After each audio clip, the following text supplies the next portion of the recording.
যে ব্যক্তির মধ্যে বিন্দু সম পরিমাণ অহংকার আছে সেই ব্যক্তি জান্নাতে যাবে না, এই কথা রাসূল সাল্লাল্লাহু আলাইহি ওয়াসাল্লাম বলেছেন। সাহাবীগণ বলেন, হে আল্লাহর রাসূল, সুন্দর চকচকে দামি পোশাক পরা কি অহংকার?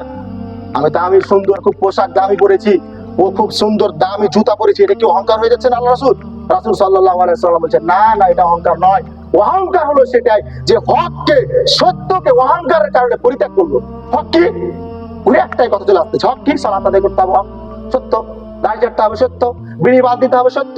হক এগুলো হক। রোজা করতে হবে, সত্য। স্ত্রীকে পর্দা করতে হবে, সত্য। ছেলে মেয়েকে বাপ কাছ থেকে ছেড়ে মসজিদে আসতে হবে, এটাই সত্য, এটাই হক। এই হককে, সত্যকে যে অহংকার করে পরিত্যাগ করলো সেটা হচ্ছে অহংকার। এবং দুই, যে মানুষকে হীন, তুচ্ছ, দুর্বল ভাবলো, এটা হচ্ছে অহংকার। আপনি দামি পোশাক পরেছেন, সমস্যা নাই, পরে টাকা আছে পরে। আবার টাকা না থাকলে কিস্তিতে সুদ দিলে আপনি দামি পোশাক কিনবেন, কিস্তিতে আপনি ফ্রিজ কিনবেন, কিস্তিতে আপনি মোটরসাইকেল কিনবেন, এর সুযোগ নাই। ইসলামের সুযোগ দেয়নি। আপনি চিন্তা করেন না। আপনাকে দামি পোশাক বলতে বলেছি বলে এই দামি নয়। আপনার যার সত্য আছে, যার সামর্থ্য আছে সে দামি পোশাক পরবে, যার সামর্থ্য আছে সে বাজারে বড় মাছ কিনবে। আপনি কেন কিনবেন?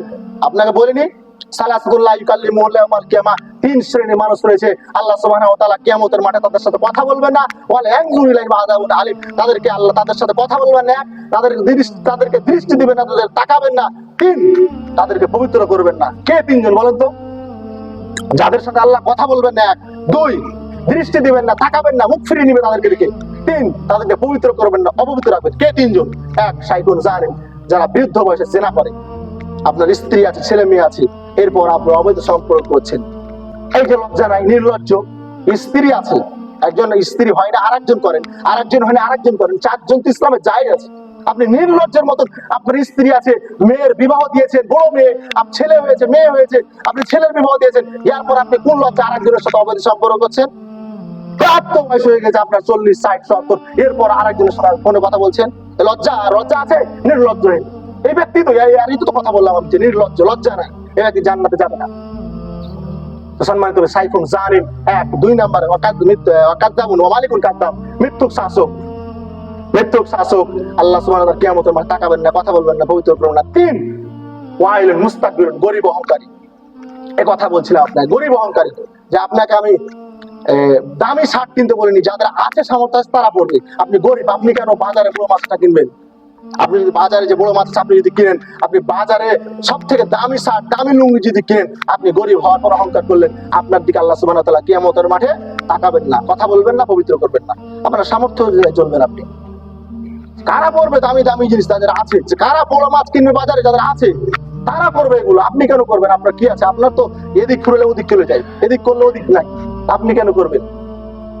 আর যদি মধ্যম পন্থা সব চলতো, আজ আপনি বলছেন, আমি বলছি যে হুজুর সুদ নিতে মানা করছেন, কুছ তো হাদিস কোরআনে মানা করছেন, কেমনে চলি? চলা যায়? সুদ ছাড়া চলা যায় না। কে বললো চলা যাবে না? কে বললো চলা যাবে না? চললে চলা যাবে। আপনার ইনকাম 500 টাকা, আপনি যদি দৈনিক 700 টাকা খরচ করেন, আপনি চলতে পারবেন? কেমনে চলবেন আপনি? আমরা 3 টাকা ইনকাম, আপনি 7 টাকা খরচ করছেন, আপনি কেমনে চলবেন? করেন তো 3 টাকা ইনকাম, 2 টাকা খরচ করেন তো। আপনাকে কে বললো প্রতিদিন আপনাকে মাছ গোছ খেতে হবে? আপনি যা সামর্থ্য সেই অনুযায়ী খান। আপনাকে একজন ধনী মানুষ 900 টাকা লুঙ্গি কিনলো, আপনিও জেদাজেদি করে 1000 টাকা লুঙ্গি কিনতে, ওই পারবে, আমি পারবো না কেন রে? ওই মোটরসাইকেল আমি কেন কিনবো রে? এভাবে জেদাজেদি করলে তো আপনাকে কিস্তি তুলতে হবে। তবে বাড়ি ভিটা বেঁচে পারলে এটা টেরি পাবেন না আপনি। এমনিতেই আপনাকে কথা বলতে মধ্যম পথে চলতে হবে। আচ্ছা বলেন তো, মধ্যম পথে যদি চলে মানুষকে কি সুদ তুলতে হবে? কখনো না। আমি যাবো না অত বড় লেভেলে, ওই চলুক। আপনি এখন বলছেন ওই ধনী মানুষ 50 বিঘা সম্পদ আছে, ওই 30,000 ফোন কিনেছে, দেখি ওই 30,000 কিন্তু 35,000 কিনতে পারবো না, কিনে পারবো, কেন পারবো না? তো আপনাকে কিস্তি তুলতে হবে কি হবে না বলেন তো? হবে। আপনার সামর্থ্য নেই, আপনি কেন কিনবেন? তা আল্লাহ রাসূল বলেছেন মধ্যম পন্থা অবলম্বন করো, সবসময় মধ্যম পন্থা চলবে। আবার খুব কৃপণ হবে।